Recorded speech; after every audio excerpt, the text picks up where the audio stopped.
Hey everybody, and welcome back to another live stream from Northeast Christian Apologetics. So today we're trying out the old YouTube live stream and seeing if this is going to be a better place for us than Facebook, but we'll see. You're going to have to forgive me a little bit because today has been a little chaotic for me. So I'm not going to be firing all cylinders, I think, today, but we'll see what we can do going forward with this. So today we are going to be reading Tactics by Greg Koukl that I have mentioned previously. Specifically, we're going to be checking out the 10th anniversary edition. And I think that this book is really useful for helping believers understand, or having a methodology for engaging with non-believers and helping them to keep a rational mind while discussing these topics. And often these topics can end up becoming very emotional. And so having these kind of this methodology, these tactics, or this kind of plan in mind while doing this stuff can help you stay in like the driver's seat, not be overrun by opposing worldviews. It can be very, let me tell you, it can be very unnerving when you are getting addressed by somebody who is very aggressive. And so these kind of tactics can help just to keep you calm, cool, and collected. So we've been going through like 10 weeks of discussion with regard to arguments for the existence of God as presented by Dr. William Lane Craig through On Guard. And so this gives us a nice foundation for being able to present some knowledge whenever you're giving reasons for the hope that is in you.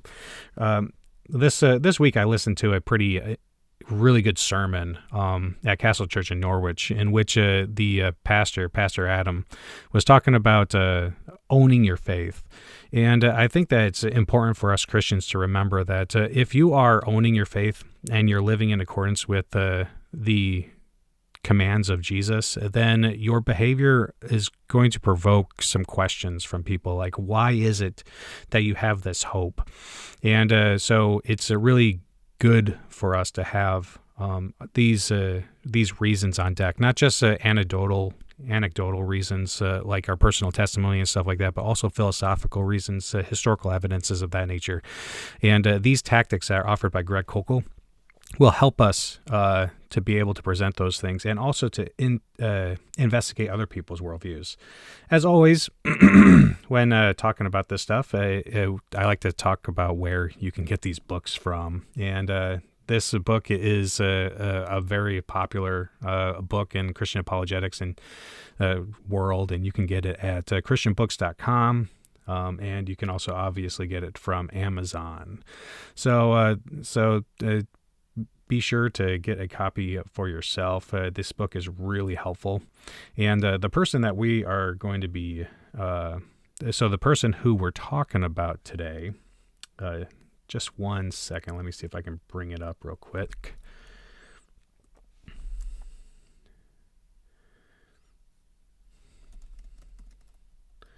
Give me a second. So today we are going to be talking about, let me swap over to my other monitor. And so this is the first chapter of the book, but we are going to be talking about Greg Koukl. That's him right there. And so Greg Koukl is a Christian apologist and the founder and president of Stand to Reason, an organization that promotes Christian apologetics, the defense of the Christian faith through reasoned arguments. He is known for his work in providing intellectual and philosophical support for the Christian worldview. Koukl is an author and speaker who has engaged in debates and discussions on topics related to Christianity, ethics, and philosophy. His approach to apologetics often involves using logic and reason to present a case for the rationality of the Christian faith. Okay, so in this book, he's going to be talking about the Columbo tactic and things of that nature. And when I was a kid, my mom used to watch Columbo, and one Christmas, I bought her the first season of Columbo.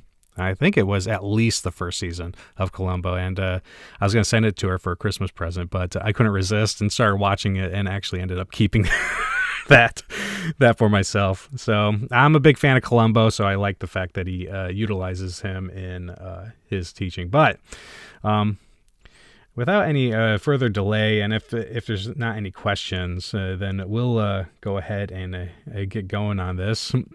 Deuce says, such a good show, or Mighty Venus says, such a good show. I love that show, you know. It takes me back to my childhood.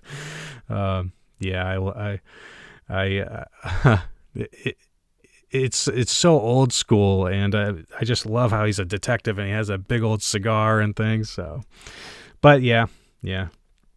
All right, so today we are going to dive into the first chapter of the book. Let's grab that down here. All right, so we should be all set up. So this is the first part of the book, which is the game plan, and he's just going to be presenting us the information. And so, and as always, if you are don't hesitate to ask any questions along the way. I'm going to be discussing the content of this book along the way as I feel the need to. And we'll just get a feel for this book, just like we did last time with On Guard. And as we proceed, I'm sure that we'll be getting into a groove. But as it stands, let's go ahead and do our thing. So chapter 1, diplomacy or D-Day. So Greg Koukl says, apologetics, given reasons or evidence to support Christianity, has a questionable reputation for many believers. By definition, apologists defend the faith. They defeat false ideas. They destroy speculations raised up against the knowledge of God. Those sound like fighting words to many people. Circle the wagons, hoist the drawbridge, fix bayonets, load weapons, ready, aim, fire. It's not surprising then that believers and unbelievers alike associate apologetics with conflict. Defenders don't dialogue, they fight. In addition to the image problem, Christians who want to give an answer to challengers face another barrier. It's too easy for skeptics to ignore our facts, deny our claims, or simply yawn and walk away from the line we've drawn in the sand. But sometimes they don't walk away. Instead, they stand and fight. We wade into battle only to face a barrage of objections we can't handle. We have ignored one of the first rules of engagement. Never make a frontal assault on a superior force. Caught off balance, we tuck our tails between our legs and retreat, maybe for good. Sound familiar? I'd like to suggest a more excellent way. Jesus said that when you find yourself as a sheep amid wolves, be innocent but shrewd. Even though there is real warfare going on, I think our engagement should look more like diplomacy than D-Day. In this book, I would like to teach you how to be diplomatic, able to navigate smoothly and graciously through hazardous encounters. I want to suggest a method I call the ambassador model. This approach trades more on friendly curiosity, a kind of relaxed diplomacy, than on confrontation. I know that people have different emotional reactions to the idea of engaging others in controversial conversations. Some relish the encounter. Others are willing, but a bit nervous and uncertain. Still others try to avoid them entirely. What about you? Wherever you find yourself on the spectrum, I want to help.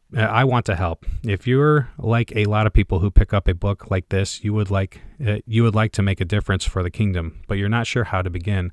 I want to give you a game plan, a strategy that enables you to get involved in a way you never thought you could get. Yet gives you a tremendous margin of safety. I'm going to teach you how to navigate in conversations so that you stay in control in a good way, even though your knowledge is limited. You may know nothing about answering challenges people raise against what you believe. You may even be a brand new Christian. It doesn't matter. I'm going to introduce you to a handful of effective maneuvers. I call them tactics that will help keep you in the driver's seat. Let me give you an example of what I mean. So before we keep going, so when when he asks, "What about you?" I'm definitely in the position where I was quite a bit nervous at first when engaging with people who don't believe the same things as I do. Especially, it's a lot more difficult, I think, to stand your ground and defend something that you believe in instead of just playing the skeptic and just not defending anything, but just tearing something else down. So it's very difficult. You're already in a more difficult position when you are defending a position. But I have found that after I've started engaging with people, that it's become easier. So it's really important to actually not let the fear prevent you from doing this sort of thing in your life. When challenged, don't buckle underneath the challenge, but to stand up and persevere in the challenge presented. It's what I want to also mention here is that and I love the fact that he's talking about an ambassador model, because we as citizens of the kingdom of God are sojourners in this land of the dead. And so we are ambassadors of the kingdom of God, and we're here representing the kingdom of God. And so what we can do is be diplomatic. We're not here as conquerors. We're here as people who are journeying in a land that we don't really belong in at this time, until the Lord comes back. So what we need to do, and when I was in the Navy, why this resonates particularly with me, because I was in the Navy, and we would go overseas and go to France or India or Greece or wherever else, and we would be placed on liberty, which means that we could just go and explore the environment and have a break from being on the submarine, and we'd be going out into this foreign country. But before we ever went out into the field, our cob, who's the chief of the boat, like the senior most enlisted person, would sit us down in crew's mess, and he would tell us, he was like, you are an ambassador of the United States of America here. When they see you, they see an American, and you represent all of Americans. So make sure you behave yourself. Make sure you're saying the right thing and behaving in the right thing that is worthy to be called an American. And so we as Christians need to keep that in mind as well when we're participating in this fallen world. We are sojourners here. All right, so he's going to give us an example, the witch in Wisconsin. So Greg Koukl continues, several years ago while on vacation at our family retreat in northern Wisconsin, my wife and I stopped at a store in town to get some photos digitized. I noticed that the woman helping us had a large pentagram, a 5-pointed star often associated with the occult, dangling from her neck. Does that star have religious significance? I asked, pointing to the pendant. Or is it just jewelry? Yes, it has religious significance, she answered. The 5 points stand for earth, wind, fire, water, and spirit. Then she added, I'm a pagan. My wife, caught off guard by the woman's candor, couldn't suppress a laugh, then quickly apologized. I'm sorry, I didn't mean to be rude. It's just that I've never heard anyone actually admit right out that they are pagan, she explained. She knew the term only as a negative one used by her friends yelling at their kids. Get in here, you bunch of pagans! So you're a Wiccan? I continued. She nodded. Yes, I was a witch. Oh, she nodded. Yes, she was a witch. It's an earth religion, the woman explained, like the Native Americans. We respect all life. If you respect all life, I ventured, then I suppose you're pro-life on the abortion issue. She shook her head. No, actually, I'm not. I'm pro-choice. I was surprised. Isn't that an unusual position for someone in Wicca to take? I mean, since you're committed to respecting all life. You're right. It is odd, she admitted. Then she qualified herself. I know I could never do that, she said, referring to abortion. I could never kill a baby. I wouldn't do anything to hurt someone else because it might come back on me. Now, this was a remarkable turn in the conversation for 2 reasons. First, notice the words she used to describe abortion. By her own admission, abortion was killing babies. The phrase wasn't a rhetorical flourish of mine. This was her own description. I did not have to persuade her that abortion takes the life of an innocent human being. She already knew it. What she didn't realize, though, was that her candid admission had given me a leg up in the discussion, and I was not going to waste the opportunity. For the rest of the conversation, I abandoned the word abortion. It would be baby killing instead. So he says, beware when rhetoric becomes a substitute for substance. You always know that a person has a weak position when he tries to accomplish with the clever use of words what arguments alone cannot do. So never underestimate the power of rhetoric. Rhetoric is a very important tool for persuasion, and some of the best people at using rhetoric are comedians. Comedy and the power to make people laugh is a very good tool for persuasion. Koukl continues, second, I thought it surprising that her first reason for not hurting a defenseless child was self-interest. Something bad might befall her. Is that the best she can do? I thought. This comment was worth pursuing, but I ignored it and took a different tack. Well, maybe you wouldn't do anything to hurt a baby, but other people would, I countered calmly.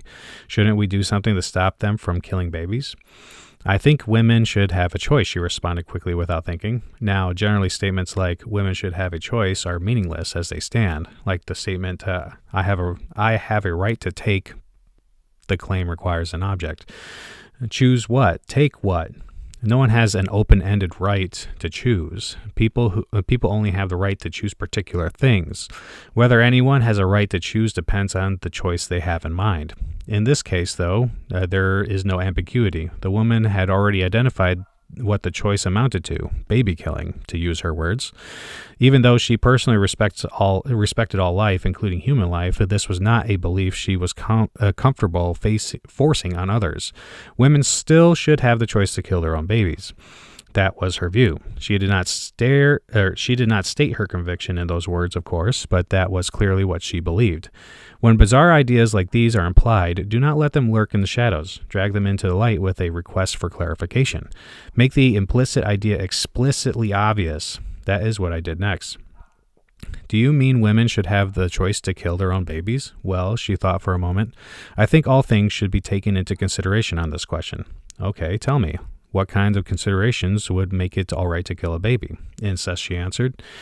I was not surprised by her response, since the line is a part of a pro-choice playbook, but I don't want you to miss something significant here. This dear young woman was advancing her view by trotting out standard slogans in favor of abortion. Women have a right to choose. All things should be taken into consideration. Incest justifies abortion.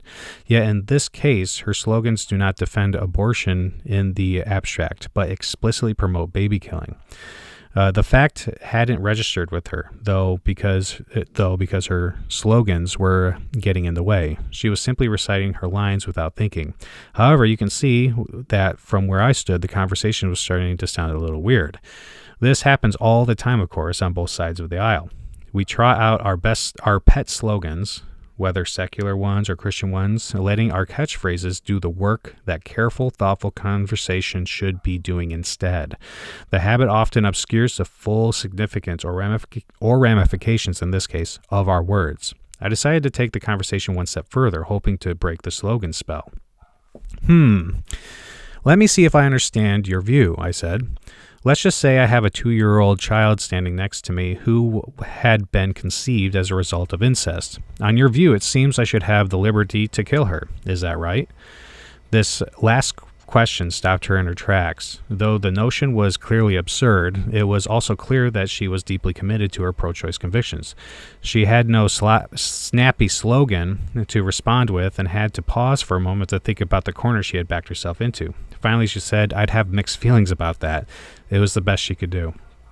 Of course, she meant this as a concession, but it was a desperately weak response. Killing a 2-year-old? Gee, you got me on that one. I'll have to think about it. I hope so. It was all I had the heart to say. At this point, I noticed a line of customers forming behind me. I realized our conversation was interfering with her work, and my brief opportunity had come to a close. True, I hadn't gotten to the gospel, but that was not the direction of this conversation was going. This wasn't a gospel moment but a gardening moment that involved a vital moral issue. It was time to abandon the pursuit, entrust her to the Lord, and move on. My wife and I finished our transaction, wished her well, and departed. So this is a very important interaction that we're seeing here from Greg Koukl, and this is even though it's a very touchy issue, it's a good example for the very fact that it's so touchy, and you can see how he was able to navigate the conversation with just a few questions and to make somebody question their position in a short period of time. And this comes from experience and knowledge. But also with a few easy to learn techniques. So lessons learned. I want you to notice a few things about this short encounter. First, there was no tension, no anxiety, and no awkwardness in the exchange. There were no lines drawn in the sand and no one vigorously protecting their turf. There was no confrontation, no defensive,ness and no discomfort. The discussion flowed easily and naturally. I was relaxed, and so was she, and that's the way I like it. I don't want to get in a fight for good reason. If anyone gets mad, I lose. People are not inclined to change their minds when they're angry. Second, even with the relaxed atmosphere, I was in the driver's seat of the conversation the entire time. I was able to stay there calmly and thoughtfully by using 3 important tactics, maneuvers I'll explain in greater detail later in the book, to probe the young woman's ideas and challenge her faulty thinking. To start with, I asked 7 specific questions. I used these questions to begin the conversation. Does that star have religious significance, or is it just jewelry? And to gain information from her. So you're Wiccan? I then used questions to expose what I thought were weaknesses in how she responded. Do you mean women should have the choice to kill their own babies? I also gently challenged the inconsistent and contradictory nature of her views. On one hand, she was a witch who respected all life, but on the other hand, she was pro-choice on abortion, a procedure she candidly characterized as baby killing. Third, I tried to help her see the logical consequences of her convictions. For her, incest was a legitimate reason to kill a baby. But when asked if it was legitimate to kill a toddler for the same reason, she balked, even though, strictly speaking, this was fully consistent with her view. The last thing I want you to notice about our conversation is critical. The witch in Wisconsin was doing most of the work. The only effort on my part was to pay attention to her responses and steer the exchange in the direction I wanted it to go, which was not hard at all using my tactics. Plus, because I was comfortable with being a gardener, doing a little spade work instead of pushing for a harvest before its season, I felt no pressure to squeeze the gospel into the conversation in a way that was artificial, unnatural, and therefore unhelpful. I made the best of the opportunity, knowing that for the moment she was my task, but ultimately she was God's responsibility. I left her to the Lord and moved on. This is the power of the tactical approach, staying in the driver's seat in conversation so you can direct the discussions, exposing faulty thinking and suggesting more fruitful alternatives along the way. Regardless of your capabilities, you can maneuver almost effortlessly in conversations just like I did if you learn the material in this book. I have taught these concepts to tens of thousands of people just like you and equip them with the confidence and ability to have meaningful, productive conversations about spiritual things. You can become an effective ambassador for Christ. It requires only that you pay attention to the guidelines in the chapters that follow and apply what you have learned. So something here that struck me as something that was important to emphasize was the fact that he's talking about being a gardener. Paul says that what we do as Christians is that we plant seeds and we water, but who is the one who produces the growth? The answer to that is God. God is the one who does the growth. So there's no need to artificially insert the gospel anywhere. There's no need to to try to convert somebody on the spot. All you're doing is interacting with that person in a Christian way, asking questions, interacting with the culture. This is what Christians do. We interact with the culture. Okay, so keep that in mind. So 21st century ambassadors. Representing Christ in an era requires 3 skills. First, Christ's ambassadors need the basic knowledge necessary for the task. They must know the central message of God's kingdom and something about how to respond to the obstacles they'll encounter on their mission. However, it's not enough for followers of Jesus to have an accurately informed mind. Our knowledge must be tempered with the wisdom that makes our message clear and persuasive. This requires the tools of a diplomat, not the weapons of a warrior. Tactical rather than brute force. Finally, our character can make or break our mission. Knowledge and wisdom are packed in a person. If that person does not embody the virtues of the sovereign she serves, she will undermine her message and handicap her efforts.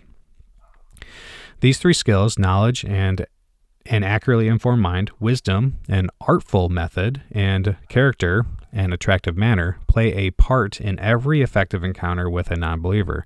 The second skill, tactical wisdom, is the main focus of this book. Keep in mind that strategy and tactics are different. Strategy involves a big picture, the large-scale operation, one's positioning prior to engagement. Here's how this concept applies to our situation as Christian ambassadors. As followers of Jesus, we have a tremendous strategic advantage. We are well positioned on the field because our worldview holds up well under serious scrutiny, especially considering the alternatives. And that is very true. That's very true. Our strategic advantage includes 2 areas. The first, called offensive apologetics, makes a positive case for Christianity by offering reasons that support our view, giving evidence for the existence of God or for the resurrection of Christ, or for the inspiration of the Bible, for example. The second area, often called defensive apologetics, answers specific challenges meant to undermine or disprove Christianity, responding to attacks on the authority and historical reliability of the Bible, or tackling the problem of evil, or addressing the challenge of Darwinian macroevolution, to name a few. Notice that in the way I am using the term, the strategic element focuses on content. Virtually every book ever written on defending Christianity takes this approach. Faithful Christian authors have filled bookshelves with enough information to deal decisively with every imaginable challenge to classical Christianity. Still, many Christians have an inferiority complex. Why? It might be because they have never been exposed to such excellent information. As a result, they are lacking the first skill of a good ambassador, knowledge. But I think there is another reason. Something is still missing. A sharp lawyer needs more than facts to make his case in court. He needs to know how to use his knowledge well. In the same way, we need a plan to artfully manage the details of our dialogues with others. This is where the tactical game plan comes in. So tactics, the missing piece of the puzzle. In World War II, the Allied forces had a strategic plan for gaining a foothold on the European continent. The Normandy invasion, codenamed Operation Overlord, involved a simultaneous attack on 5 beaches: Utah, Omaha, Gold, Juno, and Sword. On June 6, 1944, also known as D-Day, so no strategy, however brilliance, can win a war, though. The devil, as they say, is in the details. Individual soldiers must hit the beach and engage, deploying assets and destroying obstacles to gain an advantage, dodging bullets all the while. Though we are following a diplomatic model and not a military one, the military metaphor is still helpful to distinguish strategy from tactics. Tactics, literally the art of arranging, focus on the immediate situation at hand. They involve the orderly, hands-on choreography of the particulars. Often a clever commander can gain an advantage over the superior strength or numbers of a larger force through the deft tactical maneuvering. I think you can see the parallel for you as a Christian. You may have a personal experience with how the gospel can change someone's life, but how do you design specific responses for specific people so you can have an impact in specific situations. Tactics can help because they offer techniques of maneuvering in what otherwise might be difficult conversations. They guide you in arranging your resources in an artful way. They suggest approaches that anyone can use to be more persuasive, in part because they help you to be more reasonable and thoughtful instead of just emotional about your convictions as a follower of Christ. The tactical approach requires as much careful listening as thoughtful response. You have to pay attention so you can adapt to new information. This method resembles one-on-one basketball more than a game of chess. There are plans being played out, but there is constant motion and adjustment. I have all kinds of odd names for these tactics too, to help you remember what they are and how they work. Names like Columbo, Suicide, Taking the Roof Off, Rhodes Scholar, Just the Facts, Ma'am, and Steamroller. Some you initiate, others you use for self-protection. In the pages that follow, you will encounter real-life examples of dialogues where I use a tactical approach to address common objections, complaints, and assertions raised against the convictions you and I hold as followers of Jesus. But there is a danger I want you to be aware of, so I need to pause and make an important clarification. Tactics are not manipulative tricks or slick ruses. They are not clever ploys to embarrass other people and force them to submit to your point of view. They are not meant to belittle or humiliate those who disagree with you. So you can gain notches in your spiritual belt. It is not the Christian life to wound, embarrass, or play one-upmanship with colleagues, friends, or even opponents, but it's a common vice that anyone can easily fall into. It is definitely an easy vice that people can fall into. I have definitely been guilty of that myself. So I offer this warning for 2 reasons. First, these tactics are powerful and can be abused. It's not difficult to make someone look silly when you master these techniques. A tactical approach can quickly show people how foolish some of their ideas are. Therefore, you must be careful not to use your tactics merely to assault others in a vindictive or abusive way. Second, the illustrations in this book are abbreviated accounts of real conversations I've had with non-believers. In the retelling, I may appear more aggressive than I was in real life. I am certainly not opposed to being assertive, direct, or challenging. However, I never intend to be abrasive or abusive or to gain an advantage by demeaning another person. It's not only bad manners, it's unnecessary when you have the truth and such good reasons to believe it. My goal, rather, is to find clever ways to exploit someone's bad thinking for the purpose of guiding her to truth, remaining gracious and charitable all the same time. My aim is to manage, not manipulate, to convince, not coerce, to finesse, not fight. I want the same for you. This kind of methodology is very similar to like the Socratic method, where Socrates would ask a lot of questions in a way that would make the person that he was talking to think about their position from an angle in which they hadn't considered before. And oftentimes these questions can help them to realize like an absurdity that they hadn't realized before. So Koukl continues, if you are a little nervous about the prospect of talking to people outside the safety of your Christian circle, let me offer you 2 words of encouragement. First, I have been engaging challengers and critics in the marketplace of ideas for more than 4 decades.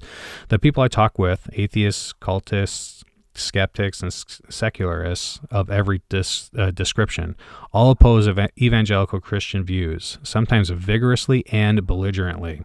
Often they are very smart people.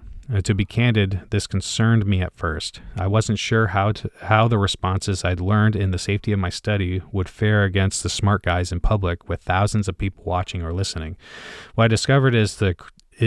I discovered in the crucible, though, was that the facts and sound reason are on our side. Most people, even the smart ones, don't give much thought to their opposition to Christianity. How do I know? I have listened to their objections. It is axiomatic that these learned and intelligent people, academics of all sorts and professions of every stripe, often make foolish and fundamental mistakes in thinking when it comes to spiritual things. This came as a complete surprise to me at first, but I've seen it over and over. I have learned we don't have to be frightened of the facts or of the adversaries. Take your time, do your homework, think through the issues. If Christianity is the truth, then no matter how convincing the other side sounds at first, there will always be a fly in the ointment somewhere, a mistake of thinking, a wayward fact, or unjustified conclusion. Keep looking for it. Sooner or later, it will show up.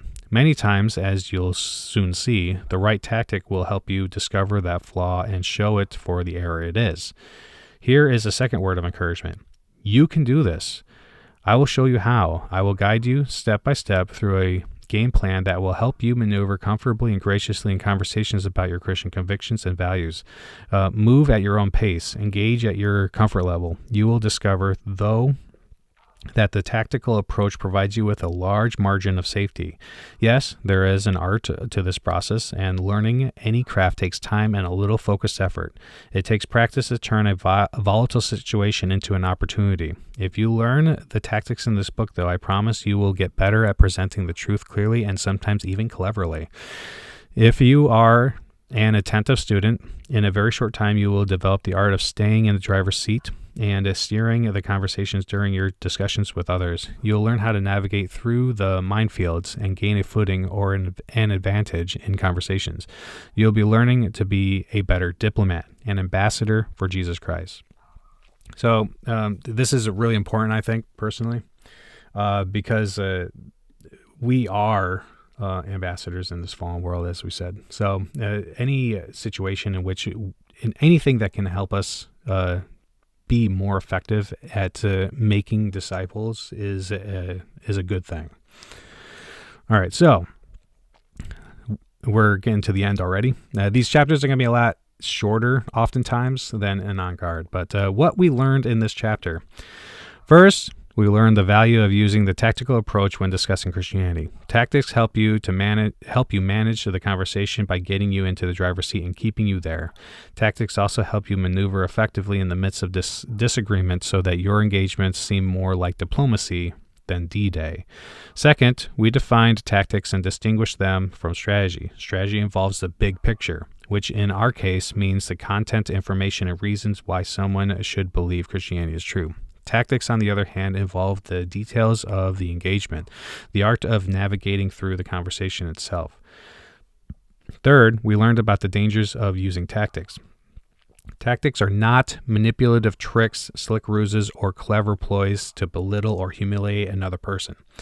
Instead, tactics are used to gain a footing, to maneuver, to expose the person's bad thinking so you can guide them to truth. Before you get into the details, though, I would like to address a couple reservations you may have. All right, so we have completed chapter 1 of our new book, and you know what that means. That means that we get to celebrate. Woo-woo! Yeah, celebration. Oh, no. Let's get that bigger. There we go. Yay, celebration. All right, so I hope that you guys appreciated this book so far. I think that Greg Koukl has a really good voice in his writing and is able to be very winsome. Mighty Vina says, I really like the book so far. Oh, that's good. That's good. I like this book. This is a very readable book. Greg Koukl has a lot of experience in this area. He also has a YouTube channel called Stand to Reason. Definitely check him out. I'm subscribed to his channel, and he does a lot of these kinds of conversations. He has like a live stream. I think it's a radio show in which he interacts with people regularly. So, but yeah, I hope that you enjoyed tonight. It's going to be quicker, I think, going through the chapters of this book than the last one. Remember that this book is going to help us be able to use the knowledge that we gained from our last book in a way that can help us to plant seeds and to water. We want to be effective ambassadors, but also mentors as well. Many of us Christians reside too long in the baby stages of Christianity, and part of what I'm trying to do here is to help motivate people and give them the confidence to mature in their Christian walk. It's time to crack open the Bible, read it every day, spend some time in prayer and meditation, and then use the knowledge that the Holy Spirit gives us in our time with Him is a way of edifying those around us. And so, I think that this is going to be great for us. But yeah, thanks for coming out, guys. Really appreciate it, and I hope that you have a great night. Hey, before you go, I hope you enjoyed today's enlightening discussion during our Christian Apologetics book study.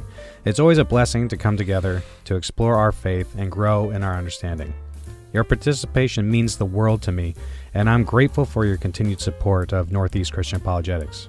Remember, you can stay connected with me and access valuable resources by visiting my website at nechristianapologetics.com. There you'll find a wealth of articles, videos, and recommended reading material to deepen your knowledge of Christian apologetics. If you're as passionate as I am about equipping believers to defend their faith and engage in meaningful conversations, you can also support this ministry in various ways. One way to support this work is through patreon.com. By becoming a patron, you'll have access to exclusive content, early access to our discussions, and a chance to connect with like-minded individuals who share your passion for Christian apologetics. If Patreon is not your style, some people prefer to give me a one-time tip. And if you'd like to do that, then feel free to do so through Venmo or Cash App. But of course, there are many ways to support me. By praying for this ministry, sharing the content on social media, or simply spreading the word about what I do. Every bit of support goes a long way in helping me fulfill my mission. Once again, thank you for joining me today. Your presence and engagement enrich these discussions, and together, we're on a journey to strengthen our faith and share the good news with others.